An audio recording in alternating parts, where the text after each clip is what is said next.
I challenge you to a duel.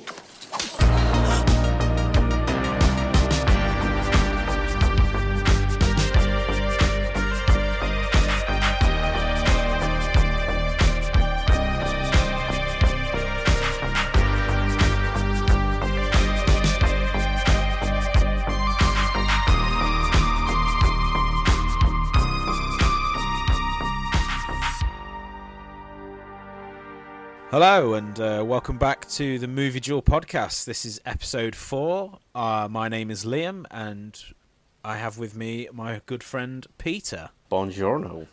Gorlami. For anybody who doesn't know how the podcast works, basically me and Pete come up with a theme, a topic, something to discuss. We will pick 2 movies around that theme, and then we will basically just have a discussion about said movies, and maybe leave it up to you to see which one is the best. Indeed. Yes. So, how have you been, Pete? Have you been alright, and what have you watched? Well, first things first, for a bit of sympathy, I'm in agony because I've pulled my back. Oh, well that's not good. It's not, no. So I'm currently sat in a reasonable amount of pain, dosed up with my daughter's unicorn heaty bag strapped to my back. So I do apologise to any listeners this week if I let out the odd wince or cry in pain. It's not the best feeling in the world. It's obviously part of getting close to 40, I think. Well, this is the part in editing where I will add in the sound effect of a back cracking, or from Sam Raimi's Spider-Man when Peter Parker's like, my back, oh, my back. or the Simpsons where Homer gets punched by the bigger brother and bent over the whatever it is. Cue Simpsons clip. This is even more painful than it looks. Yes. Finally, after 4 weeks, we've got a Simpsons clip in. Oh. Fantastic. Right. But yeah, no, so I've not really watched a lot. I mean, I had to watch Your Choice for this week because I'd not seen it. I managed to sort of watch both movies actually around, or, bookended my watching of the Queen's funeral on Monday. Yeah, R.I.P. Big Lizzie. But yeah, not a great. I've been watching more TV rather than anything. I've binged watched the first series of The Boys. I'm now into the second series. Really enjoying that. Yes. Apart from Carl Urban's quite atrocious Cockney accent. Yeah, I think it's so bad. I kind of like it now. Oh, they did like it in episode 1 where they do the movie sort of reenactment of him blowing up Elizabeth Hugh's character, and it's like, shut up or I'll bollocks you or something like that. But it's one of those things, and I'm going to go off on a little tangent here, but it's like it frustrates me, and I think we discussed this last week when we talked about Titanic. Yeah. It's like Carl Urban's Australian, and we know he can do a decent American accent, so why bother writing him as a Cockney? It's not really vital to the story, so why not just make him Australian or American? Yeah. It's pointless. Yeah, I don't really know. I know it's based on, I think it's based on a comic book. It's the same guy who did Preacher and all that sort of stuff, so I don't know whether the character's British or... Right. I don't really know. It doesn't bug me that much, but I get where you're coming from. And I've managed to get in a bit more Rick and Morty as well. I'm really enjoying that. Nice bit of tea time viewing. Yes. And ever so slightly more disturbing than The Boys, to be fair. But yeah, I'm definitely enjoying that. And my bedtime... It's so good. My bedtime viewing is, because I like to watch a bit of something to sort of drift off to, has been all the Indiana Jones films are on all 4, so they're my bedtime viewing. Nice. Well, you can't go wrong with Indiana Jones, apart from Kingdom of the Crystal Skull. So... Yes, we'll not talk about that. Yeah. No, the movie that shall not be named. But I've seen a few reports about the new one. I think I've texted you about them, didn't I? Yeah. And Jonathan Rhys-Davies, is that his name? I don't know. Is that the Irish dude, Jonathan Rhys-Davies? He's I don't Salah. fucking know. Salah. Oh, yeah, John Rhys Davies. John yeah, Rhys yeah, Davies, sorry, yes, yeah. Yeah. Asps. Very dangerous. You go first. Yeah, he's back. Yeah. He's back in this one. I don't know how Yeah. much. And well, I know I've seen set photos with him with I forget the actor's name, but Short Round. Hey, lady, you call him Dr. Jones. So I don't know if he makes a bit of an appearance or what. But I don't know. Well, we we shall see. I have very low expectations. Well, but I'd love to be wrong. But... At least George Lucas isn't involved. No, but neither Steven Spielberg, so I kind of feel like it's a bit blasphemous to make an Indiana Jones film without Spielberg, but Well, I mean, whatever. Lucas and Spielberg always said... Well, I think it's Spielberg more than Lucas always said it was... He always wanted it to be like the American sort of James Bond, and it never Yeah. really sort of got to that, I suppose. No, well, I think I can remember in the making of, like, he said, like, you know, Indiana Jones was done. That was the perfect way to end it when they rode off into the sunset, and I was quite happy with it finished. But Yeah. anyway, There we enough go. about that. Yeah. So what about you? What have you watched anything good this week? I've watched one thing really good, and I can't remember if I spoke about it last time, but did we talk about I was watching The Devil in Ohio? Yes. Yeah, I finished that. Terrible. Can't really recommend it. It's... Is it a Mike Flanagan thing? No, it's not at all. No, not at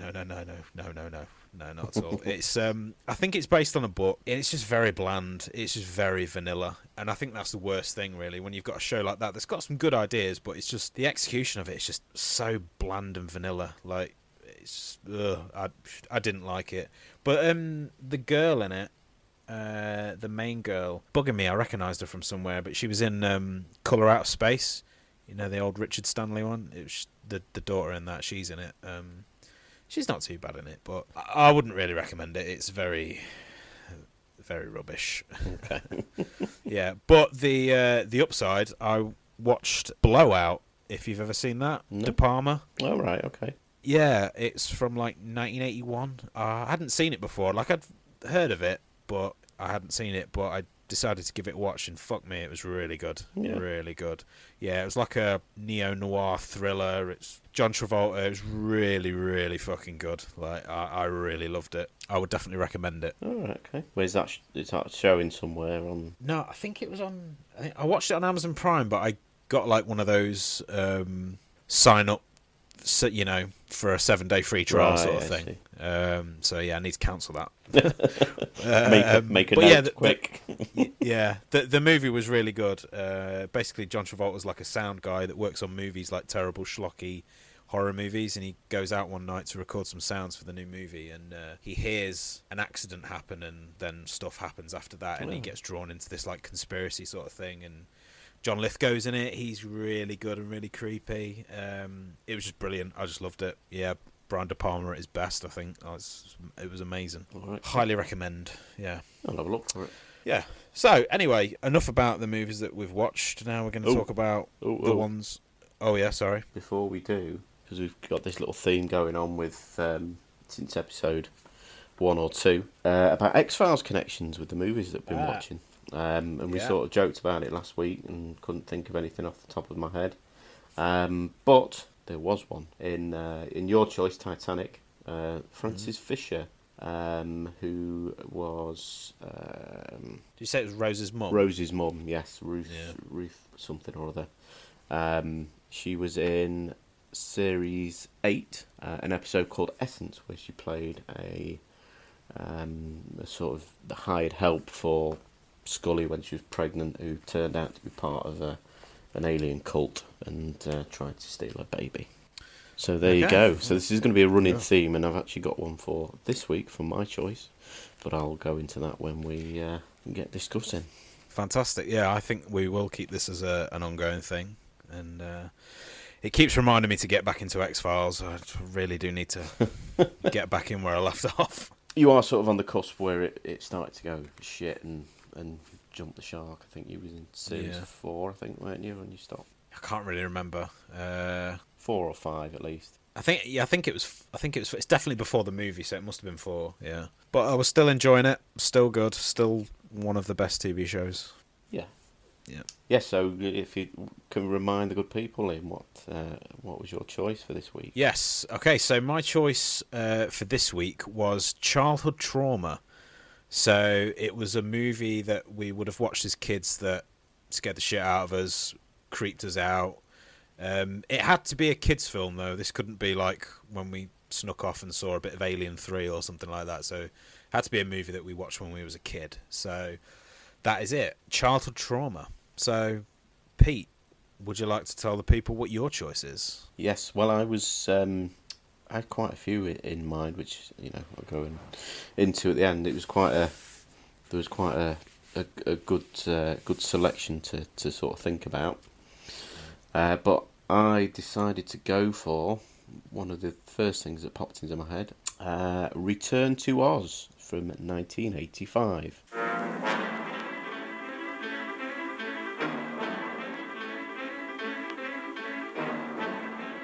This summer, Walt Disney Pictures presents a motion picture fantasy adventure beyond your fondest imagination. You'll be transported miraculously back to the enchanted land of Oz, that magical kingdom beloved by young and old for generations. It's just a yellow brick. No, Belina, you don't understand. This was the yellow brick road. You'll share with Dorothy Gale the shock of finding everything mysteriously changed. What's happened to everybody? And you'll delight with her discovery of 4 wonderful new friends who band together against a wicked queen and the dreaded Gnome King. This is the Oz you haven't seen before, and this is the Oz you'll want to visit again and again. From Walt Disney Pictures comes a whole new world of entertainment. Why don't we just fly back to Kansas? Return to Oz. Directed by Walter Murch, starring Fairuza Balk, Nicole Williamson, Jean Marsh, and Laurie Piper. So, synopsis for Return to Oz.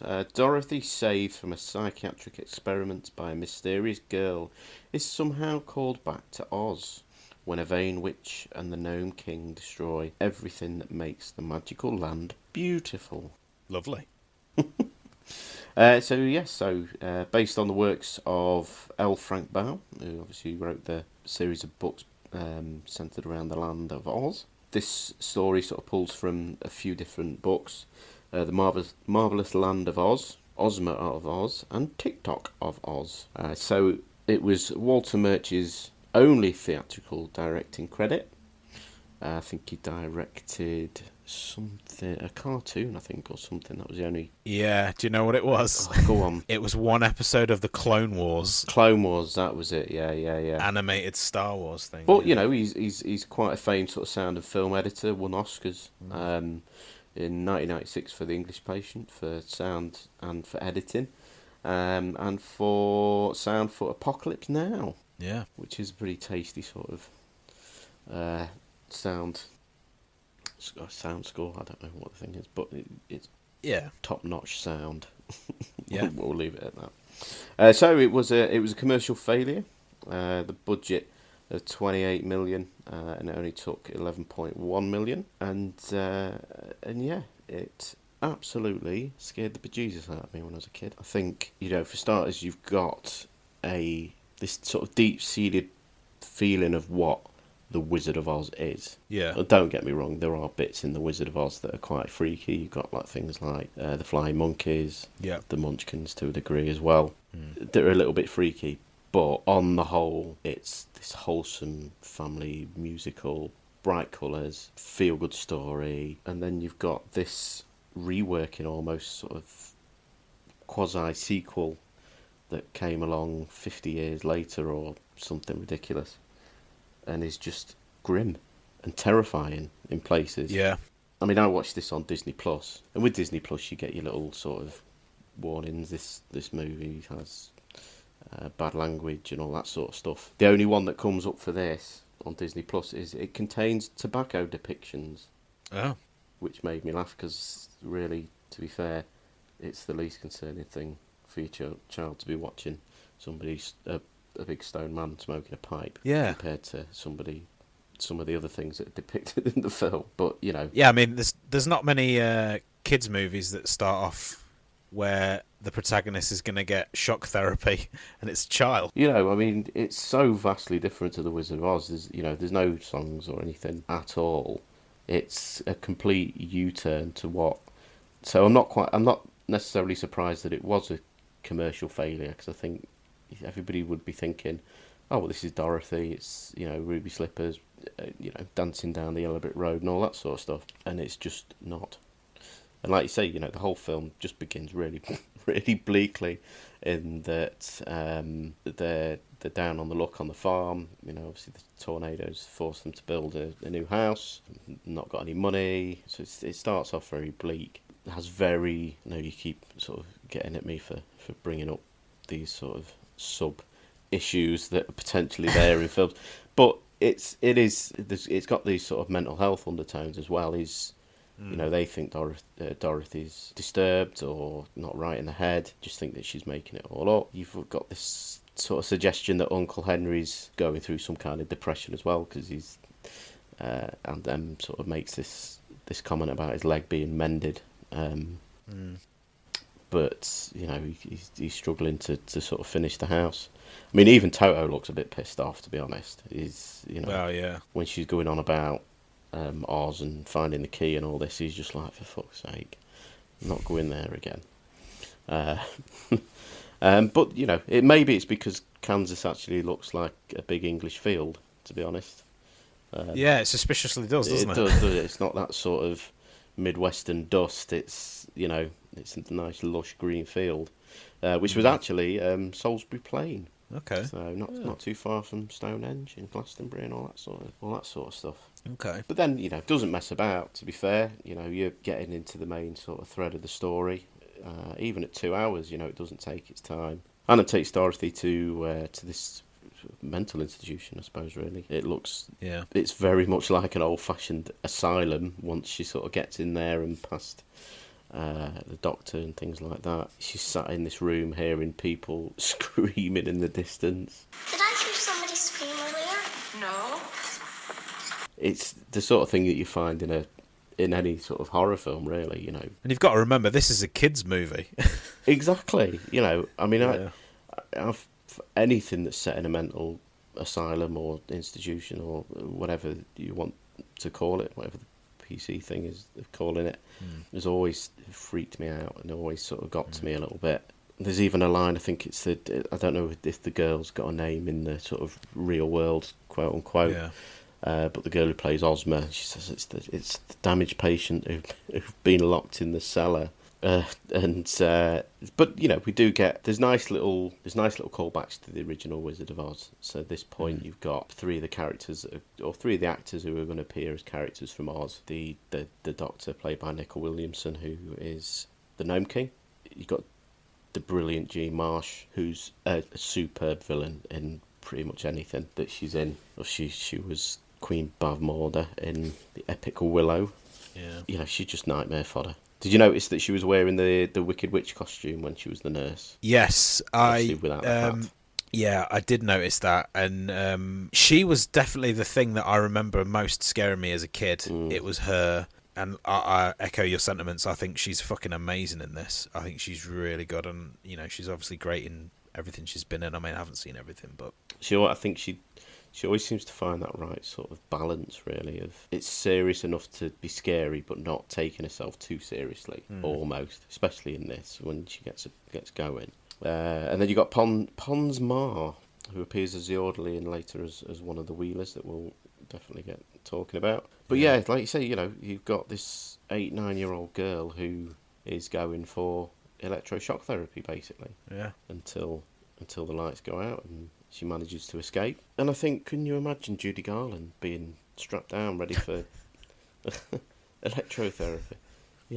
I mean, whatever she did in her private life or off the camera, I don't know. Well, I think she did. That was more later on in life, I think, on it. Yeah. Those sorts of things. But I can totally agree. And there must have been a lot of pressure being put on, because you're making a sequel to a movie that is pretty much, it's always in that at least the top 10 of the best films ever made, sort of thing. Do you know what I mean? Yeah. This movie has a lot of baggage. I think it came out in like 1939 or something, so it had been around for a long time, and everybody knows it. And I also love the fact that when it starts, it's pretty much like a few months after the first one. Yeah.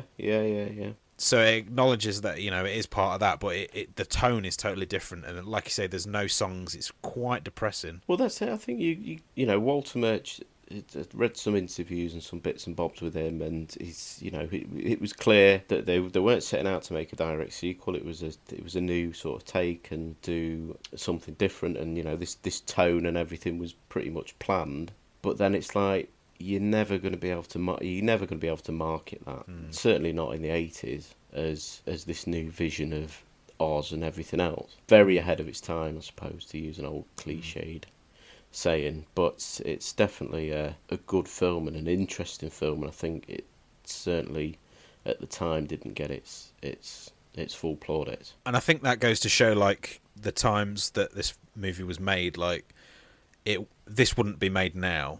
Like, back then they were taking risks, so we're making a sequel to a movie that was loved by everyone, that had this happy tone, and we're going to do something totally different, and we're going to make it really dark, and there are some genuinely scary scenes in this for a kids movie. Christ, and obviously this was made by Disney, so I'm quite surprised that they let it happen. But you know, I like to think that the filmmaker maybe got to do what he wanted to do, or at least, you know, I think so. You know, give the film his own voice, sort of thing. It wasn't a film made by committee. It was somebody who, you know, had a vision and they followed it through to the best of their abilities. Yeah, exactly. But that's it.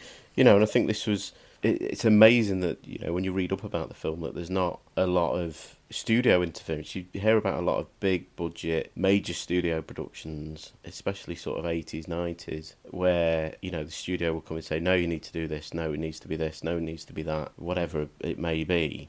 I don't know whether that was because it was sort of part produced by Alan Ladd. Yeah. I think he's reasonably famous for, you know, letting people sort of get on with things. I think in the Alien documentary that we love so much, you know, he's very much like not putting the pressure on and just going with the flow and trusting the decisions they make about who's making the film. I suppose that back then there wasn't really any huge stars in this. No. Either, really, was there? I mean, there's nobody like super famous from that time. I mean, obviously, like there's Fairuza Balk and stuff like that, but she's not like, you know, she's not a Tom Cruise or anything like that. There's nobody super famous in this. No, exactly. It's quite you probably really Piper Laurie is probably your biggest sort of name in there, and she's only sort of bookends the film. But then, you know, things don't get much better really once we get to Oz. You think, you know, get to Oz and a bit of some singing short people and stoned out witch, but no, we get desolation and destruction. It's just a yellow brick. No, Belina, you don't understand. This was the yellow brick road. Oh. And thieving children who are taking lunch pails off the trees. and we get Belina, who is an amazing animatronic. It just looks so good. Yeah. So it looks like a real chicken, doesn't it? Yeah. It's crazy. Yeah. It's and to considering she is just one big MacGuffin for the film, really, and to get us to the ending that we get, it's just an amazing little piece of special effects. There's a lot. To be fair, there's a lot in this. You know. Yeah.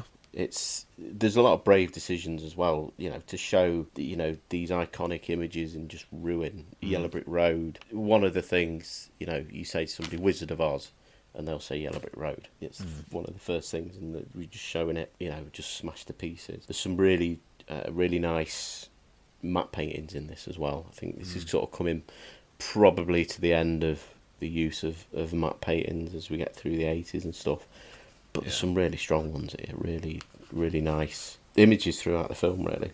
But then, you know, as we get into the Emerald City, things are not much better there. People turn to stone, headless women dancing. And creepy. The introduction of our first major pants-shitting scenes, the Wheelers. Yeah. The fucking Wheelers. Come here, chicken! You know, they're really the sort of flying monkeys of this film. The underlings who are doing the dirty work, but it starts with that sort of build up. You obviously get the graffiti on the wall with beware the wheelers, who I'm guessing they did it themselves. Because everyone's turned to stone, but I don't know how. Yes, so unless they maybe rubbed the wheel in some paint and then, did it maybe roller style, maybe. Yeah. But then, if they did do it themselves, they're not really giving themselves the element of surprise. But there we go. I'm picking there. But there's that creepy sort of build up. You get the fleeting sort of glimpses of them going behind the pillars and things like that. And there's very sort of akin to a scary clown, I think. The very silly sort of circus acty type characters. Scary but silly. And they've got that sort of unearthly quality, obviously the extended limbs, the constant laughing, and the threats are pretty grim, again, for a family film.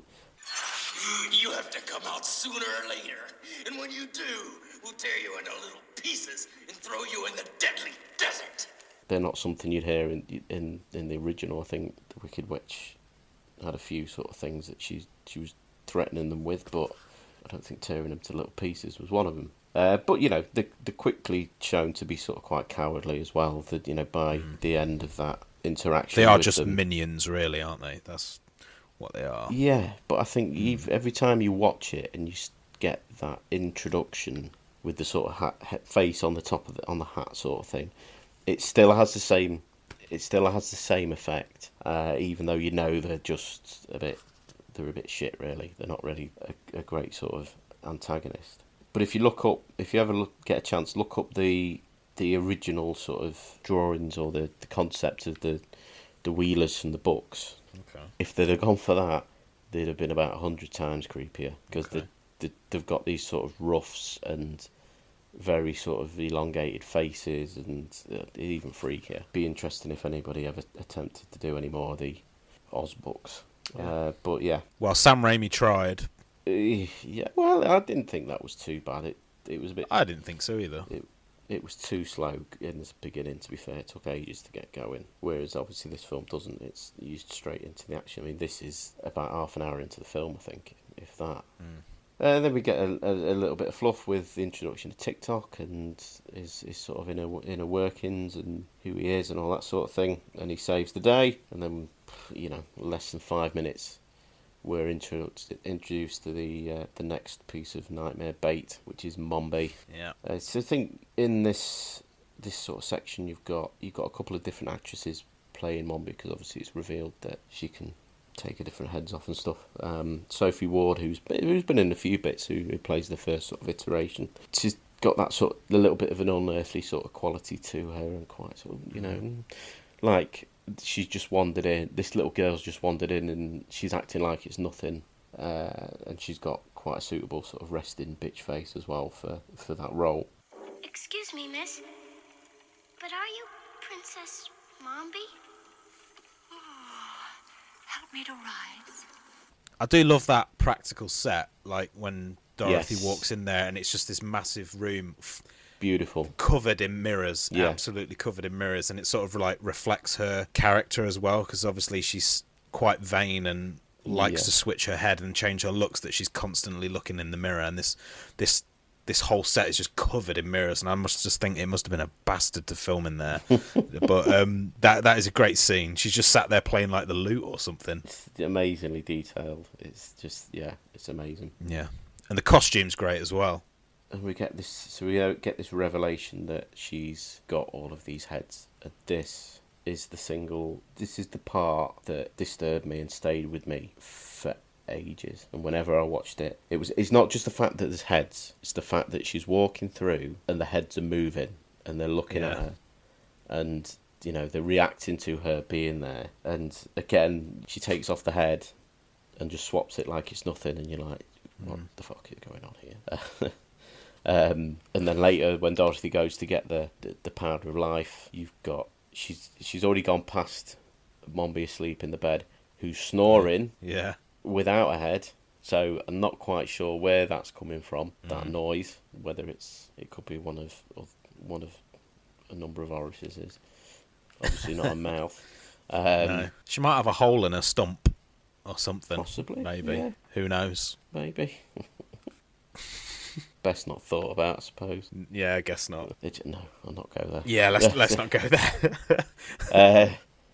But then you get this sort of revelation of a original head as well, which is Jean Marsh, who, even just obviously there with her eyes closed is just terrifying without even opening her eyes. It's this scene from the whole movie that scared the shit out of me when I was a kid. Because when Dorothy's just walking down that hallway and all them heads are sleeping, and she opens up that cabinet and Jean Marsh's head. I love how it's like her original head.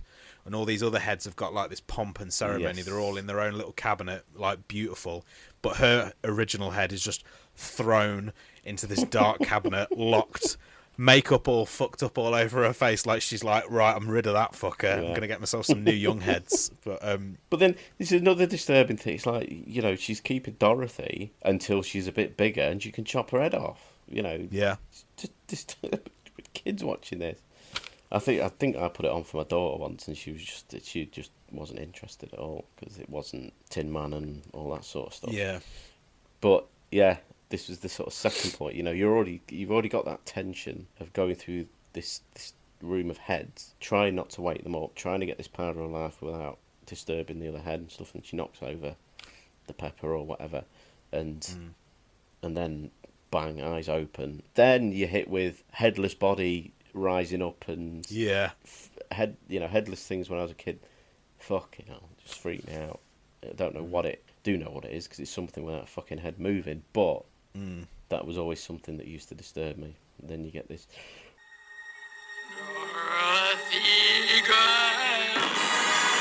Do you know what though? There's a couple of things in both of our movies that aren't connected to Evil Dead, but when I watched them I was like, this feels a little bit like Evil Dead. Yeah. And like obviously that when she pops up without the head, it reminded me of when the headless woman goes into the tool shed when Ash is trying to cut Linda's head. Yeah. And stuff. And there's another bit later on with the Gnome King, but I was just like, that's like that's cool. That's cool. Like that happened before Evil Dead, but interesting. We've got a couple of other supporting characters introduced here as well. Jack Pumpkinhead and the Gump. The Gump. The Gump. But these are more characters that are sort of displaying these issues. Really, you could. It's like the old attributing mental health issues to the Winnie the Pooh characters. Yeah. You've got Jack Pumpkinhead, who's obviously got these anxiety issues and these mummy issues, and I'm Dorothy Gale. Oh, for a second there, I thought my mom had come back. TikTok, who's subservient and needs to serve and to do whatever for Dorothy. And then you've got the Gump, who's just forced into existence and really can't be arsed. What about the Gump? He's all in pieces. And good riddance. I'm much happier just being ahead, thank you. He's like, pretty sort of semi-suicidal. He's like, oh, well, I want a kid. I'd rather just be ahead sort of thing and not have to carry this fucking sofa around with me. Yeah. See, they're not these happy, jolly characters that, even though, the Scarecrow hasn't got a brain, and Tin Man's not got a heart, and the line's scared of his own reflection or whatever. They're still jolly characters, fun characters, and these are all just like, Jesus Christ, it's like the worst fucking therapy session in the world. But you get some nice little scenes in here. Again, another great animatronic with the Gump. Jack Pumpkinhead, to be fair, is pretty cool once you see him sort of stood up and moving about and stuff. Because I think when we first see him, I think he's a puppet because he's quite thin, but then obviously once he gets stood up and then we see him in different scenes, it's definitely a guy in a costume. Yeah, but it still looks really good. It's a cool character design, and it has that little thing going back to the start. Obviously, like you have people in the real world and items in the real world that sort of appear in Oz. So then obviously you've got like TikTok the machine. It's sort of like that machine that's gonna electrocute Dorothy or with Princess its tongue. Ozma. Yeah, his tongue. Creepy. But yeah, that Princess Ozma girl gives Dorothy a little pumpkin because it's Halloween season, and obviously that's Jack. But then that does remind me of later on, Dorothy's in her basically prison cell with that pumpkin, combing the pumpkin's hair that it hasn't got. And then I'm thinking to myself, maybe she does need to be here. Indeed. Get the machine. Yeah. But again, it just sort of set piece to set piece, this film. It's really quite amazing. You've got this, again, beautiful sort of matte painting with them flying across and lots of nice little effects crashing into the gnome.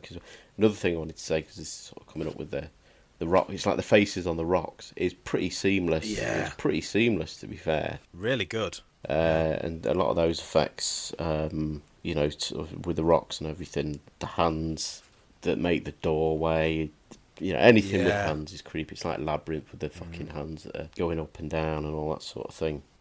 This is definitely one of those movies where it's using all of the special effects tools in the special effects toolbox. Yes. Which I really like, because you've got your stop motion with the rocks, you've got your practical effects with like Jack Skeleton, and all the puppets with like TikTok. Like TikTok's a really fucking cool puppet. Yeah. When I was watching it, I was like, is there somebody inside that, or I don't know how it works. It's actually somebody upside down, from what I remember. Okay. So I watched an interview with Firuza Balk, and she was saying it was a gymnast who was basically sort of doubled over with his hands on the... It sounds really weird, but it was, yeah. Well, yeah, because like his legs are like really bowed, aren't they? And I was like, there's no way a human can get their legs in there and move. So that doesn't make sense. But like, it's just brilliant. It was like, it was great. But yeah, like I say, you've got matte paintings, you've got everything. They're literally throwing everything out at it, and it just I like that sort of stuff. I think that looks way better than some of the stuff that you see nowadays. It's a beautiful looking picture, beautiful. So we get introduced to the Gnome King, who's obviously played by the guy who plays the Doctor, Nicol Williamson. Who, the only thing I can remember him from is Spawn. He was the I can't even remember. Oh, Spawn's not a bad film. Dodgy CGI, but it's another film that's ahead of its time. But that's by the by. Wonder. And, he's a bit sort of playful, a bit untrustworthy, but he's ultimately very sinister. Again, you've got this sort of almost Santa Clausy looking man who's just doing horrible things again. It's like the effect. It was something that really creeped me out, because it's actually quite subtle. He starts off as this sort of animation in the rock, like the rest of them, and it's something obviously to do with each time he gets another person as an ornament, he changes, so then it becomes a claymation, I think, effect. So he comes out of the rock and he's more of a person. Then when it happens again, it's physically Nicol Williamson with makeup on. Yeah. And it's another thing as a kid I always found really creepy, because it is that he's getting closer. It's almost like he's coming out of the screen and getting more defined and more real. I think what really cements his sort of weirdness is the fact that he's relishing the fact that he's wearing a little girl's ruby slippers as well. And really sort of flaunting the fact that he's got them on, which is amazing. My ruby slipper. No. My ruby slippers. They just fell out of the sky one day. And then, again, another great little piece of effect work with, him trying to eat Dorothy, and then the egg dropping out and into the Gnome King, because obviously eggs are what kill him. That's why he's scared of chickens, and that's why we've got Bellina along for the ride. Otherwise, Dorothy gets turned into mulch by the Gnome King. That's a cool little scene as well, with all like all the gnomes coming out of the walls, and it's pretty terrifying. It's it's pretty creepy. But then we get a little bit of celebration here and a little bit of niceness finally. After nearly 2 hours, reunion with the Scarecrow and the Cowardly Lion, who looks vastly different to... he doesn't look like Thingy Dingle from Emmerdale anymore. He looks like a lion. And the Tin Man, who... Pause for an X-Files connection. Okay. I'm not quite sure how it worked, but he's credited as Deep Roy. Yeah. Who you may know from Charlie and the Chocolate Factory. He played the... Oompa Loompas has been in many Flash Gordon, all sorts of things. Yeah. But he plays the beggar. Great porn name as well. Wow. What kind of porn you've been watching again? He plays the beggar in series 8 episode called Badler, which, if you haven't seen, I would thoroughly recommend. It's one of the freakiest episodes of the X-Files. Okay. But then, even in that roundup, it becomes a bit of a downer because Ozma's, sort of, you've got to go back, and Belina stays there, and she ends up back at the house and seeing Ozma in the mirror. And, and Ozma's basically, don't be fucking telling anyone. Yeah. So it's like she's just got to live a life in a it. field in the southwest of England and watch as the family goes into debt. One thing I couldn't quite figure out was he, when you get this conclusion to what's happened at this asylum or whatever you were calling it, it's the nurse is seen sort of taken away in this police wagon or whatever, obviously arrested for something, but I'm not quite sure what she's been arrested for. Yeah, I didn't get that either, because when Ozma and Dorothy sort of escape and they jump into the river, like, the nurse seems generally horrified that these kids are going to drown. Yeah. So I just took that as she seems scary, but girls are risking themselves to get away from her, but she actually means well. But they just, they perceive her to be really scary just because she looks scary. But but no, at the end, she's a villain for some reason. The only thing I could think was that, they've found out that they've got people in the cellar that they're giving this electroshock therapy to. But as far as I'm aware, in terms of history, that's what they did in them days. That's what they did with people who were, I don't know, maybe it's something to do with the doctor and his metal tongue. Maybe that's what it was. Maybe. I still find it weird that just because Dorothy is telling stories which, like, most kids tell about fantastical things or tell lies, and she's not really having, she's not sleeping that well, then basically Auntie M decides, right, well, we're gonna connect you to the mains. Yeah. She has just very nearly, even if this whole land of Oz is fictional, she's still been whipped up into the air in the house. Yeah. In the middle of a fucking tornado. Yeah, so who wouldn't be traumatised by that? Yeah, Jesus. Although, to be fair, Auntie M is played by Carrie's mum, and she wasn't a great mum in that either. No, there we go. Yeah. We should do a special on cinema mums. Yeah, cinema parents. Shit. Or parents, yeah, not just mums. Yeah. But, yeah, I mean, the only other thing that really cements this as being absolute sort of one of the scariest films ever made, not just family films, but just in general, is that during production of this movie, George Lucas visited the set. And this was where he first met Rick McCallum, who was a producer. And this led to them working together on the Star Wars prequels. Yeah. So if that doesn't instill you with absolute fear and terror on an epic level, then don't know what will. Yeah. I will, if anybody hasn't seen the making of The Phantom Menace, you should definitely give it a go, because it is just, the recordings of a shit show happening. But yeah. There's Rick McCallum just bigging everything up. Yeah. And George Lucas, like, It's stylistically designed to be that way. Oh, God. Anyway, I don't want to talk about that. But I did want to get back to my Evil Dead type thing. It's quite fucking freaky, when Belinda lays an egg in and it goes into the Gnome King and he eats it and he's like, oh, eggs are poison to us. And then what seems like an eternity, we're watching the Gnome King basically disintegrate and rot and fall apart. Yeah. And it just reminded me of the end of The Evil Dead, when basically the same sort of thing happens. A claymation puppet basically rots and disintegrates. Yeah. And we just watch it, and it just made me think of Evil Dead. But still, for a kids movie, like it's just rock, but like there's blood in there and everything, and it just falls apart until its teeth are left in a skeleton, and you're like, fucking hell, Jesus Christ.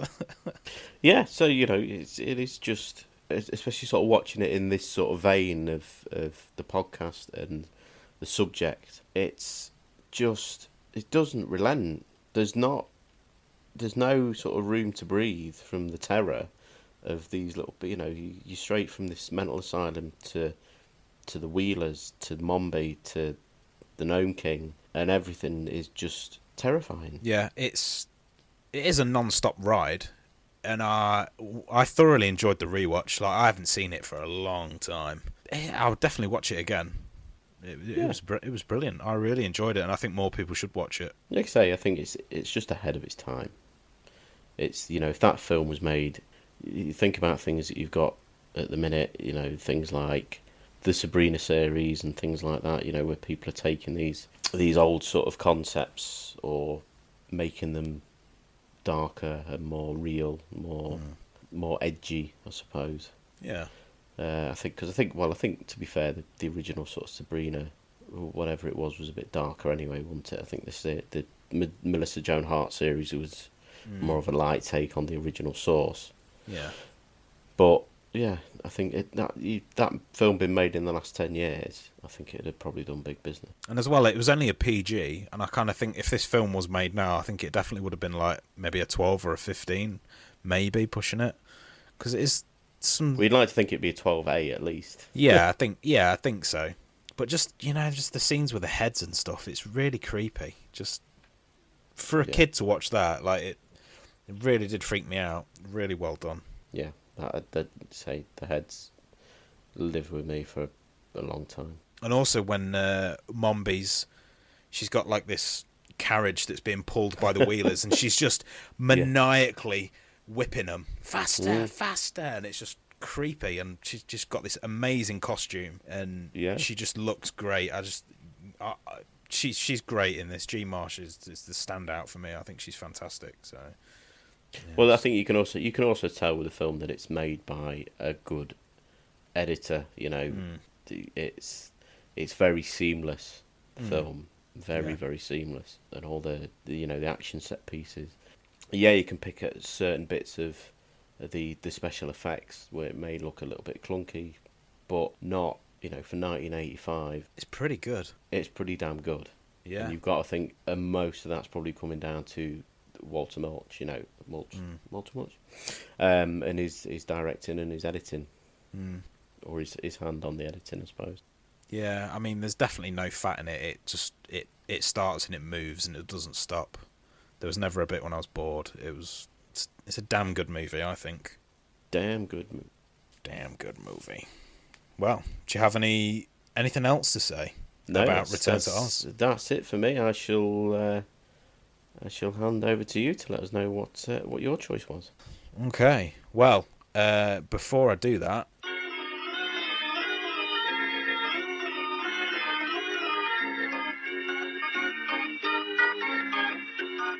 welcome to the intermission.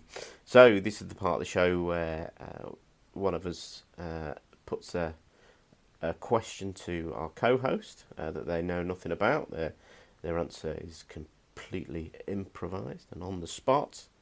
So this week, this episode, because it was Liam's choice of subject, it's my turn to put the question to Liam.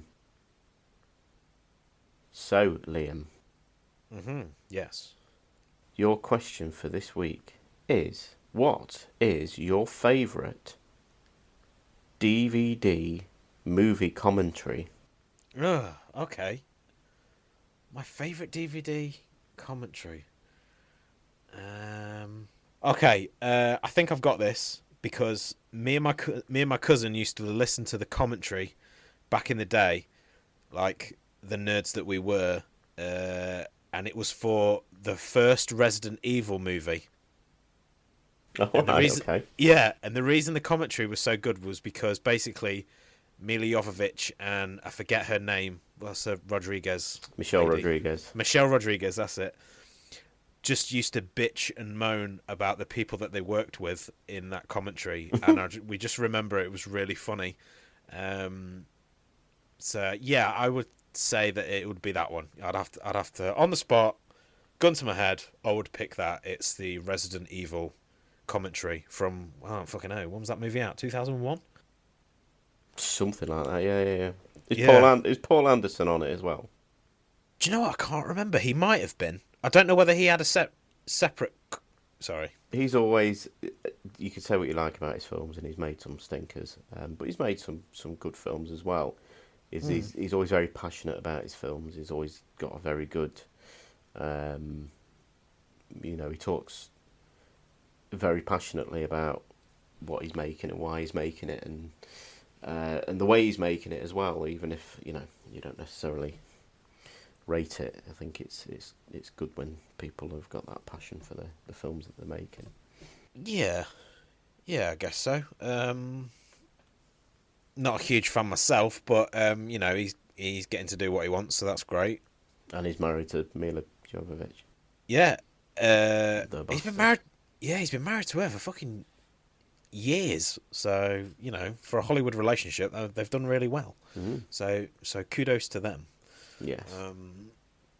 What would yours be, Pete, if you can think? There's quite a lot, really, to be fair, because I used to listen to them loads, and I like those ones.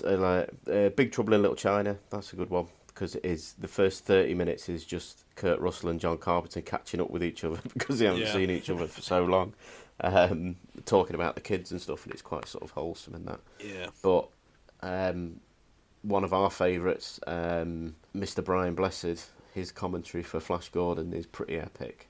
Okay. Yeah. Because throughout the credits where everybody's name's coming up, he's just very quickly, like quick firing. Sam Jones, I love him, lovely man. Timothy Dalton, yes, and he's just it's got all the energy and bravado that Brian Blessed brings to everything for even for a DVD commentary, where he's sat on his own and just still manages to be massively entertaining.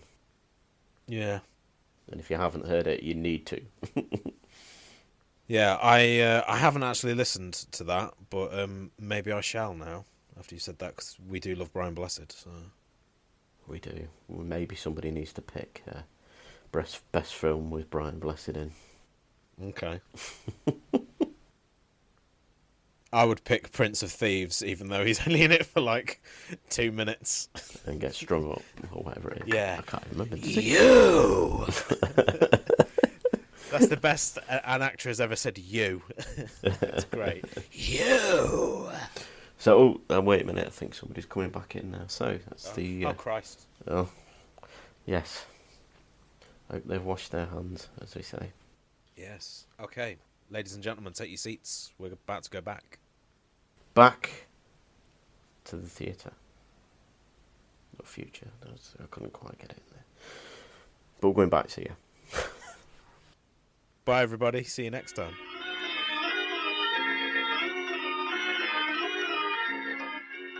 Right, okay, so that's leaves me with my pick now. So, as you may be able to tell from the title of this episode, obviously Pete went for Return to Oz. And strangely enough, my film is also a Disney movie. And it's 1980's Watcher in the Woods. 30 years ago, something happened in these woods. Something happened in this chapel. Something no one will talk about. None of your business? Mr. Keller, please! Clear out of here. Something happened to a young girl.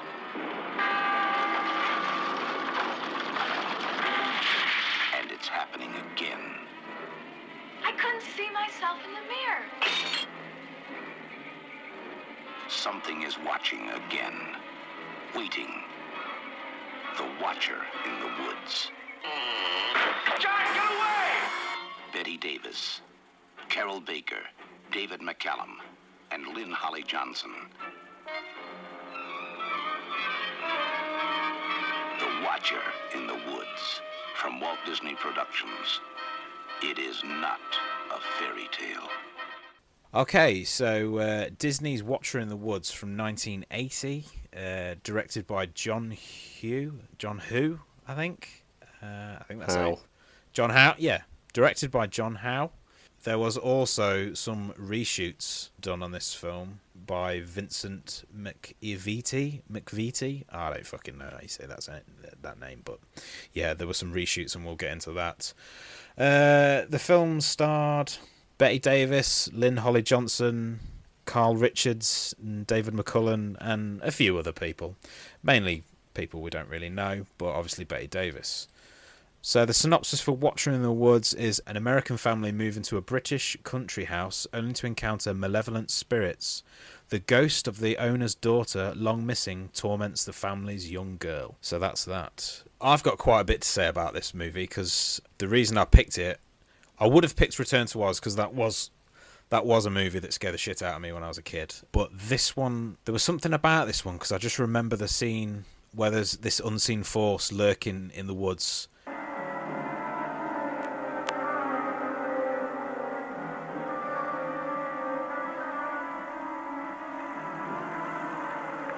Watching and following people, and it just used to really creep me out. I remember watching it when I was on my own, and it just stayed with me. Obviously I'd forgotten everything else, like pretty much how bad this movie is. But well, I mean, the first time, I've never seen this film. I've never even heard of it, really. Yeah. Nothing was familiar about this film, so I've definitely not seen it when I was younger. But it is, it starts off, and it's pretty much throughout a regular horror film. Oh yeah. I think this could have easily been some sort of gothic horror, Hammer horror type movie or something from the late 70s, 80s or something like that. Yes, I definitely thought Hammer quality. I've got that on my notes. Yeah, it's very Hammer vibes. Yeah, very British, and I think there's some good stuff here. Now, it's based on a book, which I haven't read the book.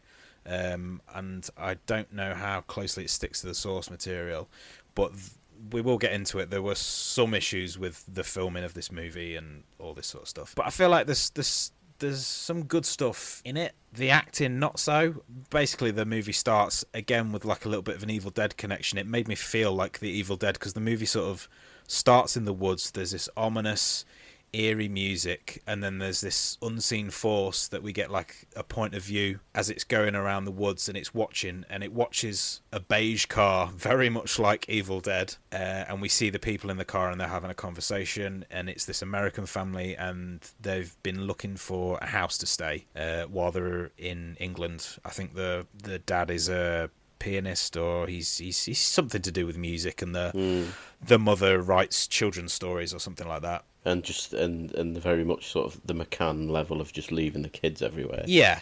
Well, it was the late 70s, the 80s, isn't it? I mean, well, I suppose. I'm sure we'll get to the nonce in the woods. There's dangers there, but yeah, it's it made me laugh. I wrote down in my notes, but the little girl, I can't remember her name, but when I first saw her, I was like, my God, she looks like Cro-Magnon Man or something like that. She has this terrible haircut, has this like really extended forehead type thing. I was like, oh God. She's the girl from Halloween, isn't she? Yeah, she is. She's Lindsay Wallace. Yeah, she was in Halloween Kills as well. I haven't seen that, and I don't want to. But yeah, she was in Halloween. The cast, I haven't really seen them in anything else. I think they're all.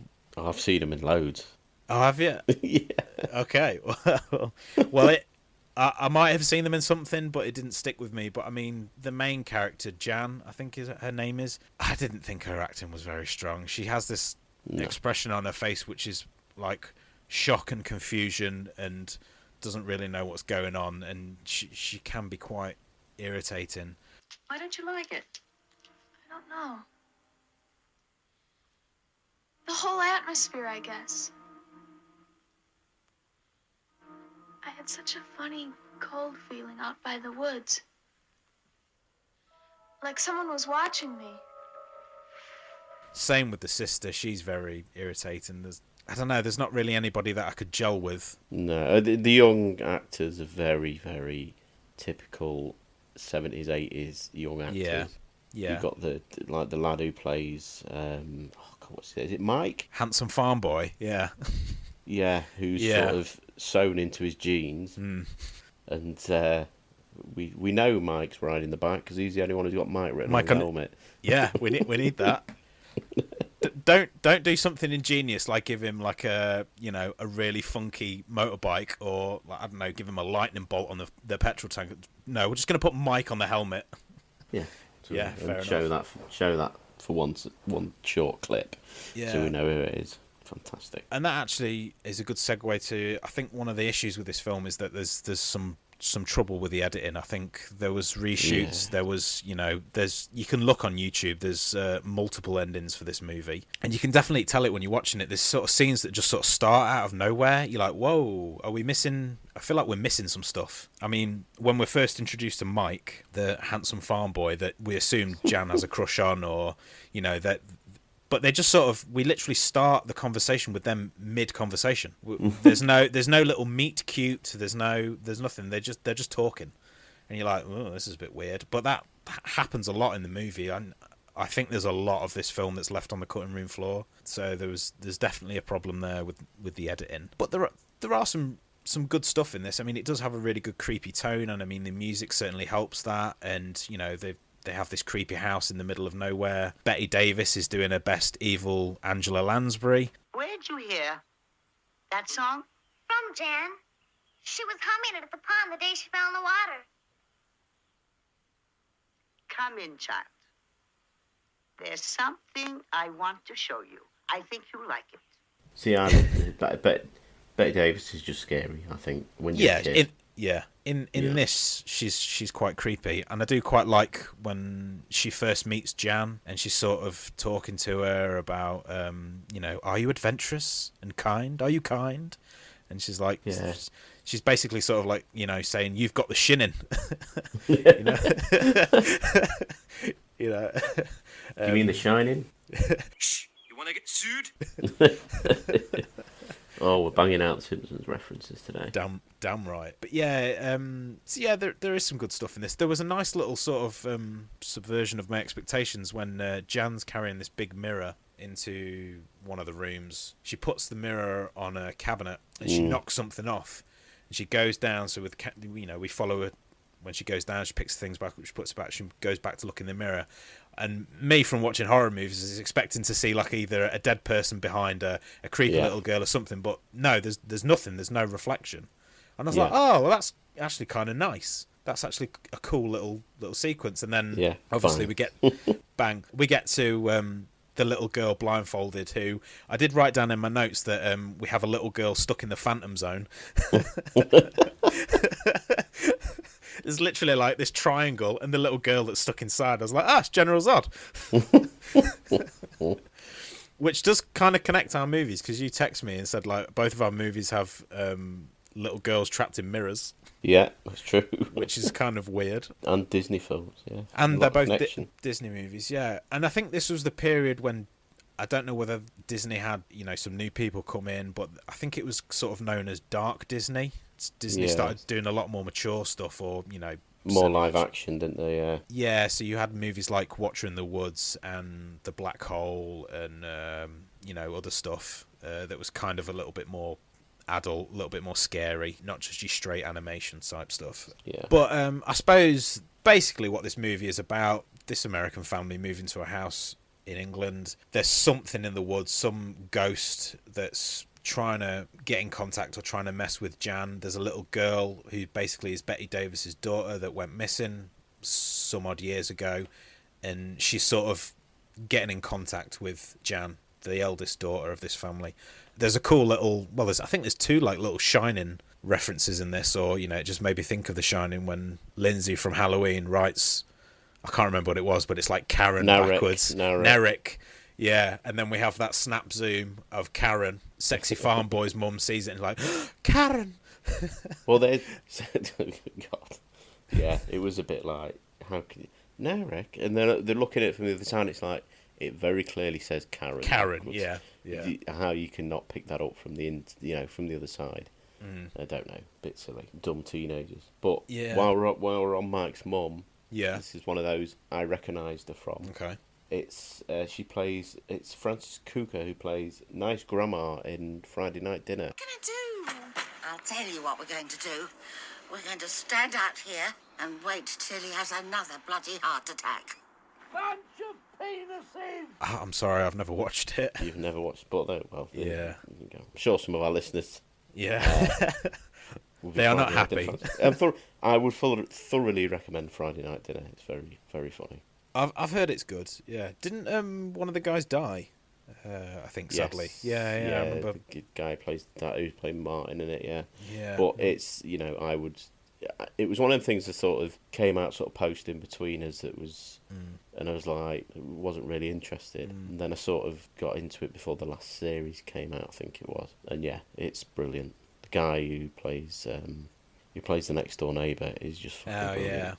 I'm aware of it through like the zeitgeist of everybody talking about it, sort of thing. But I'm sure I won't get around to it like most things. Yeah. So where was I? There's definitely some good stuff in this movie. I mean, basically this evil Angela Lansbury, Betty Davis, her daughter went missing, and there's a group of kids at the time that were basically doing this sort of weird type seance thing. Initiation, I think they call it. Yeah, this is another thing. Basically, like, I don't really understand this movie. Like, what's going on? It is when you get to the end, you're like, oh, I didn't see this. I can't remember this. Like, I thought this was about ghosts, but it's not. And you're like, oh, okay. It's very. What it made me think of was the episode of Friends where Joey's in the play, and he's like, and so I'm gonna get on this spaceship.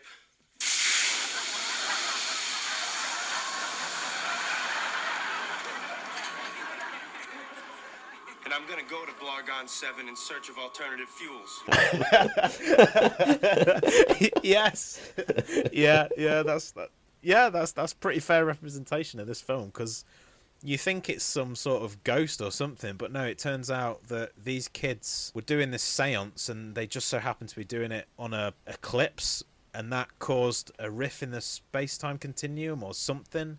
So this little girl got replaced with an alien being that's been stuck on Earth in these woods trying to get back, and it's found Jan, or Karen's found Jan, and they're able to communicate with her somewhat to try and get all the people that were involved in this original seance to redo the seance so that they can send this alien home, but also bring the girl back. And as you can see, it's very fucking confusing. Yeah. Well, to quote John Hurt.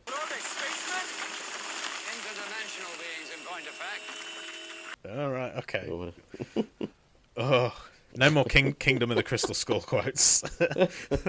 But apart from like the total shit show of the plot and the editing, I think there's some creepy stuff in here. You know, it does feel like a gothic horror movie from the 70s or the 80s. I think even some of the performances are just creepy. You know, not necessarily good performances, but I mean, you got Betty Davis, who's just pretty much Hollywood royalty, really, isn't she? Yeah.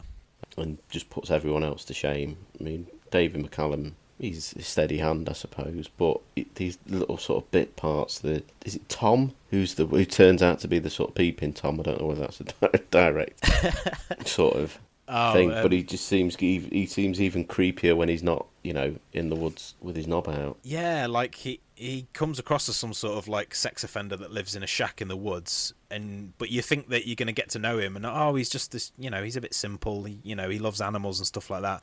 But when Jan's stuck in his little shed with these dead birds hanging upside down, and he's like thrusting a crow, like, here, hold this crow, and it's like, look, you know, this is very weird. It's just, the guy's very bizarre.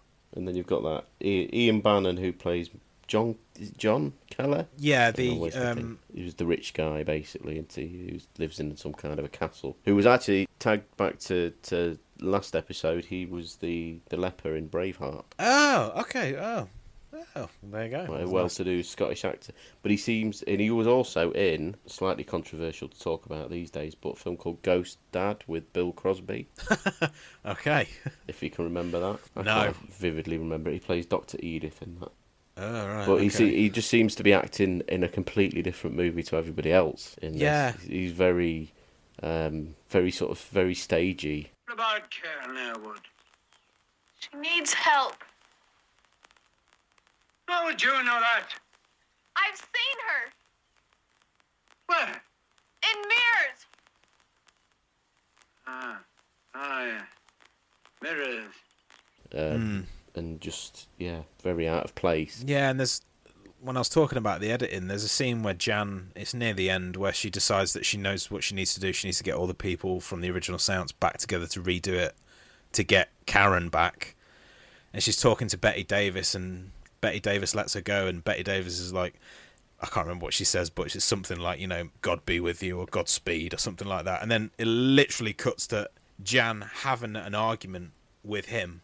We don't see her approach him or anything. It's like, Jesus Christ, what the fucking hell's going on here?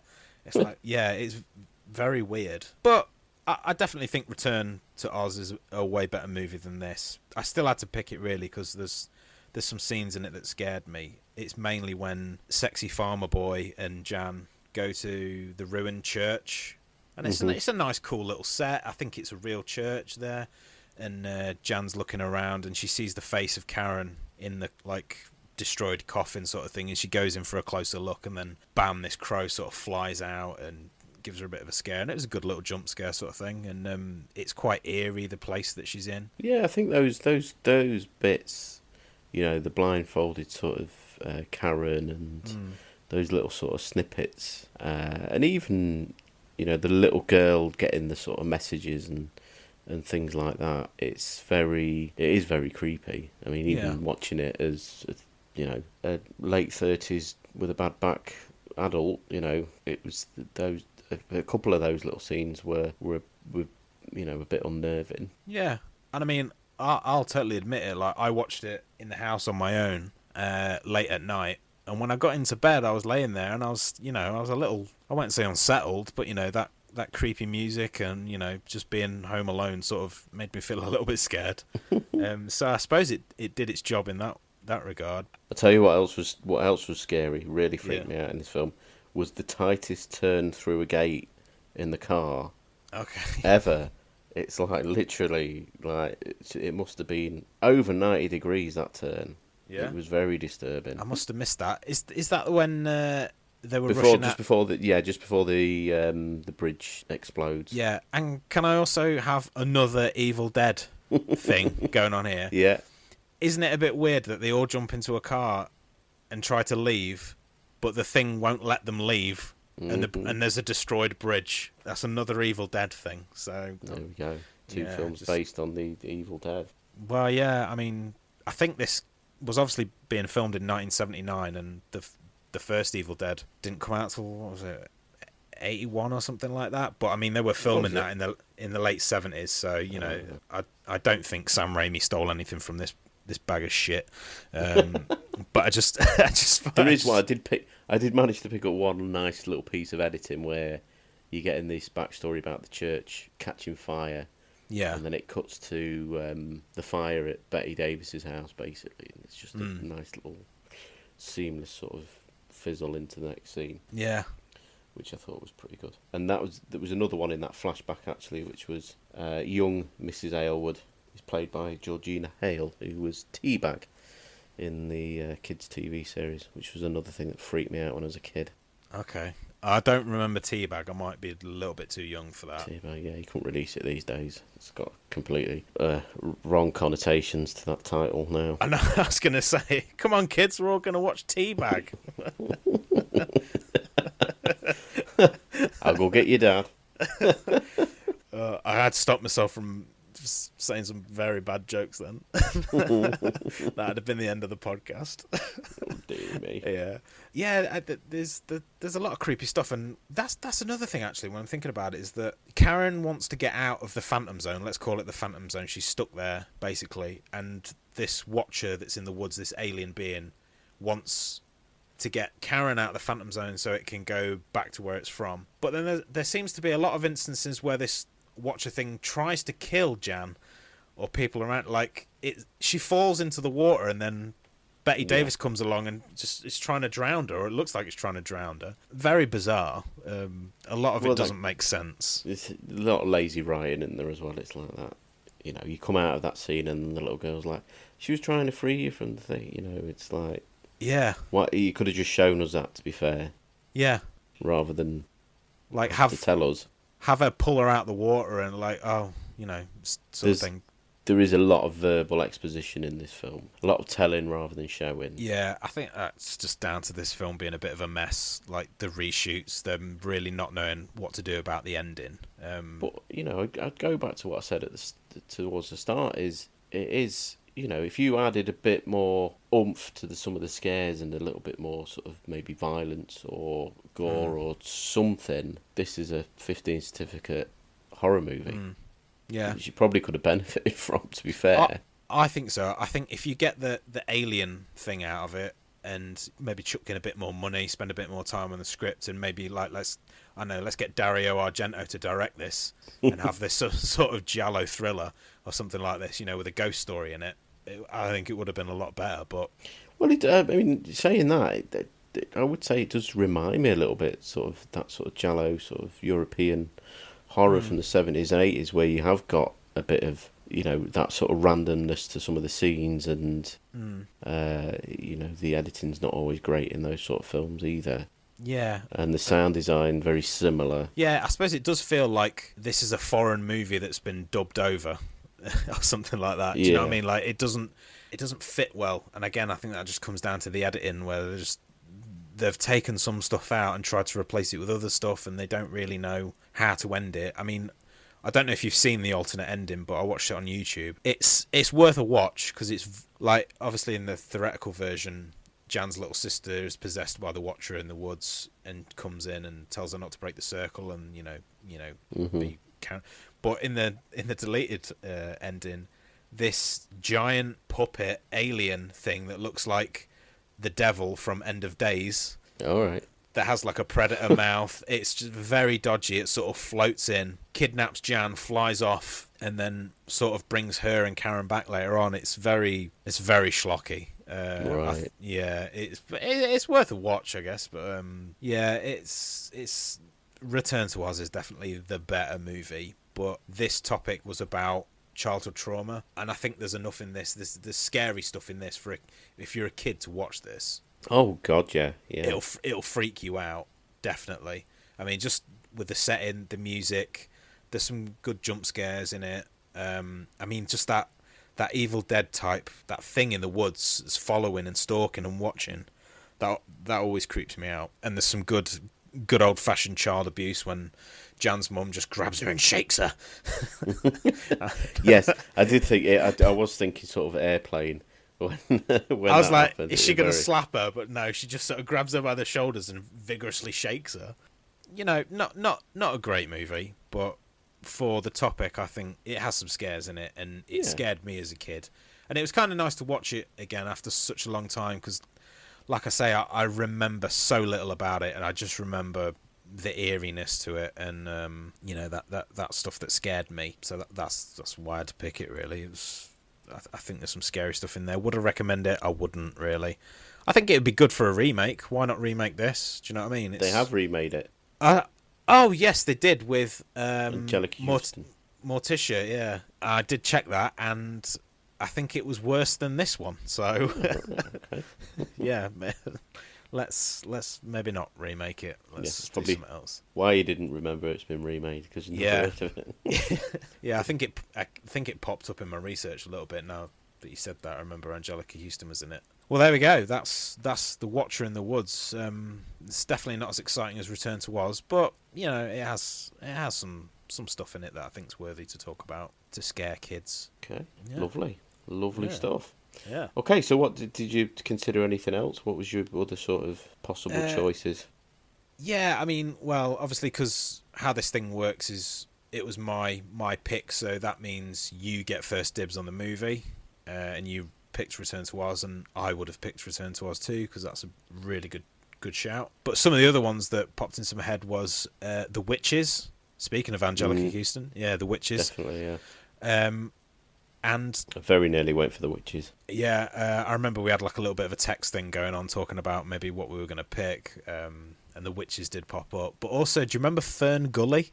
All right, okay. Yeah, that used to freak me out as a kid, because there used to be like this evil tar smoke monster, and and this creepy old tree that used to really freak me out when I was a little kid. So you know, Yeah, there was Fern Gully. And there was also a movie I used to watch that I really enjoyed called, I think it was called Dinosaur in the UK, but I think in the US, I think its original title was like Welcome to Dinosaur City or something. Okay. And it's basically a live action movie. These kids, sort of like Honey, I Shrunk the Kids, their dad's an inventor type thing, and they get sucked into this dinosaur cartoon that they love to watch. So they're in this dinosaur world, but these dinosaurs aren't like, they're like human dinosaur hybrids, and it's sort of like a Wild West dinosaur thing. But there was an evil dinosaur that lived in this volcano type thing, and it just, the scenes with him used to freak me out. Used to really creep me out. So that would have been another pick, maybe. What about you? Well, like we said, the Witches was on the tip of my tongue really for this. But I do remember Return to Oz affected me that bit more than the Witches. But if you've got, I'm sure somewhere along the line, hopefully we'll be doing this for a while, and the Witches all come up, so I'll save that for then. Labyrinth. Yeah. There's some bits in that I did sort of consider, but on the whole, it's quite a it didn't quite affect me on the level of those two.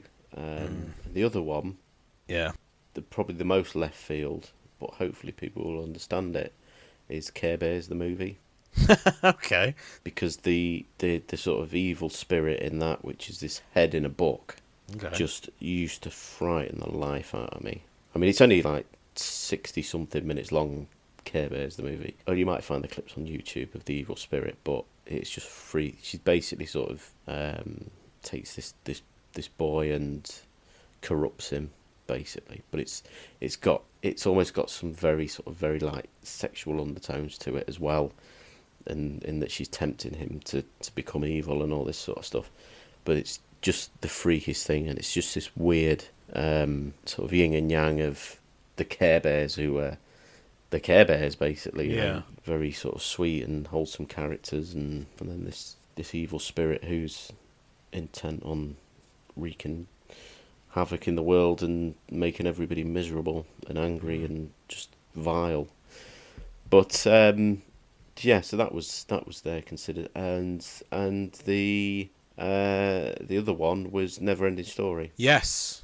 Particularly for Gamork. Yeah, that would have been a good one. My favourite director, old Wolfgang Peterson.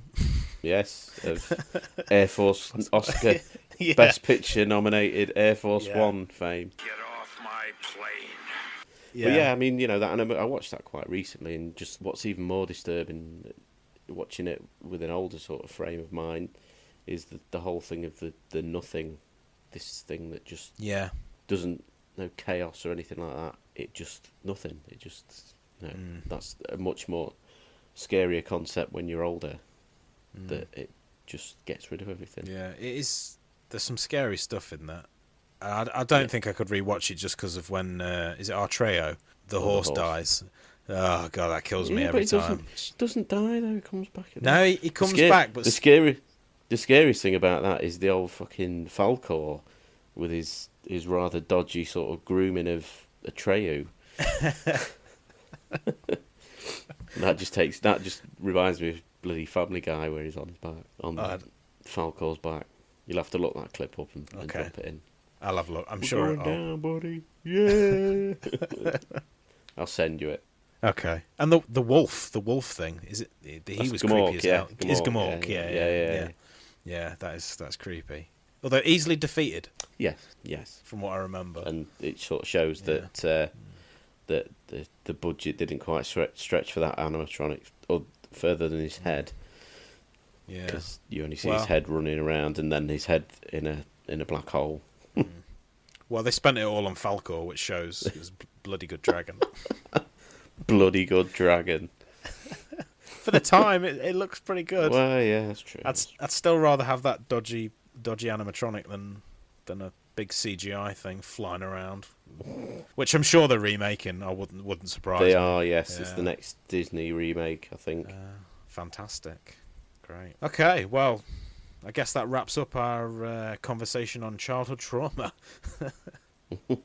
Movies that cause us childhood trauma. Okay, so that leaves me to hand it back over to you, Pete, so you can maybe talk about the subject that we will be discussing on the next podcast? Yes, so, and and ahed a little bit about this because we haven't done, although I think we've picked films that, like Watcher in the Woods this week, that are maybe not ones that we particularly like or think are very good. We've not actually done a subject on worst films or films that we consider to be terrible. So then I thought about what would be quite a nice, easy sort of film genre to tackle. Quite an interesting one, I think. So I've gone for, our next episode subject will be worst video game adaptation. Okay. And there's a smorgasbord of choices for this one. I've already got a couple under consideration, but how about you? Is there anything? Do you think you've got a few things that pop into your mind? I think I've maybe got one or two. I'm just not that big up on my video game adaptations, so I might have to have a look at a few lists or something like that. Maybe just to. If you Google Uwe Boll, you'll probably get quite a few sort of suggestions. Yeah, that's true. But yeah, I think I could probably think of a couple. Yeah, I think so. Okay. Yeah. Fair enough. Yeah. Okay. Yes, so it just leaves me to remind all our lovely listeners that we do have our Facebook page. You can visit us on the old social media. Leave us some comments and let us know what you thought of this episode. As with the past podcast, we'll be putting up a poll so you can vote on which choice you feel you agree with more. If you wanted to let us know maybe your sort of suggestions, what you would have picked, then that would be interesting to have a look at. Definitely. Yeah, so thanks for listening once again. It just leaves me to say goodbye, and for Liam to say... Something awful happened here. I can feel it. Something awful.